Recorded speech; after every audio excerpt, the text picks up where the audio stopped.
हमारे समाज में कुछ लोग ऐसे होते हैं कि जो दान दिखावे के लिए देते हैं, ना कि किसी का अच्छा सोच के। दान हमेशा किसी अच्छे काम के हेतु से देना चाहिए, ना कि दूसरों को अपनी अमीरी दिखाने के लिए। पर आज ज़माने में तो कुछ लोग दान भी दिखावे के हेतु से करते हैं और उसकी पिक्चर भी सोशल मीडिया में अपलोड करते हैं, जो कि बिल्कुल गलत है। इस कहानी दान की पराकाष्ठा में उसी के बारे में बात की गई है। नगर में एक विशाल मंदिर का निर्माण होना था।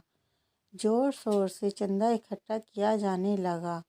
सबसे अधिक धन देने वाले का नाम दान पट्टिका में सबसे ऊपर बड़े अक्षरों में लिखा जाना था।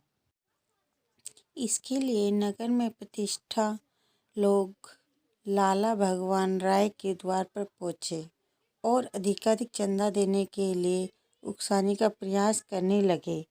इसमें बुराई भी कुछ नहीं थी। नेक काम के लिए चंदा मांगा जा रहा था और लाला भगवान राय भी इसमें समर्थ थे।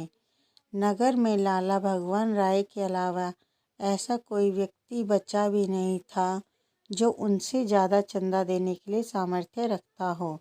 इसलिए लोग जानबूझकर सबसे बाद में उनके पास पहुंचते हैं। एक सज्जन की अब तक की सबसे ज़्यादा दान की राशि की जो रसीद कटी थी, उसकी काउंटर फाइल लाला जी को दिखाने लगे। लाला जी ने पूछा कि भाई, मुझसे क्या सेवा चाहते हो? आगंतुकों में से एक ने कहा कि इन्होंने 11 लाख रुपए दिए हैं, अतः आप कम से कम 12 लाख रुपए अवश्य दें, जिससे दान पट्टिका में आपका नाम सबसे ऊपर बड़े अक्षरों में लिखा जा सके। लाला जी ने कहा कि मेरा नाम सबसे ऊपर लिखने की ज़रूरत नहीं है। आप जो कहेंगे वो सेवा मैं करने के लिए तैयार हूँ, पर एक शर्त पर, और वो शर्त यह है कि दान पट्टिका में सबसे ऊपर बड़े अक्षरों में नाम इन्हीं सज्जन का लिखा जाए जिन्होंने अब तक की सबसे ज़्यादा रकम 11 लाख रुपए दी है। इसके फ़ौरन बाद लाला जी ने 20 लाख रुपए उन्हें थमाते हुए कहा कि लो, 2 रसीदें काट दो। एक रसीद 10 लाख की मेरे नाम से और दूसरी 10 लाख की मेरी सहधर्मिणी के नाम से।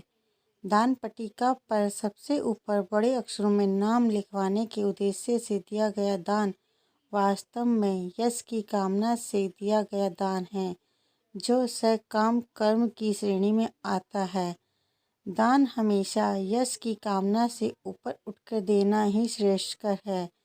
यह अलग बात है कि निष्काम भाव से प्रदत्त सात्विक दान से जो प्राप्ति होती है, उसका आकलन संभव नहीं है।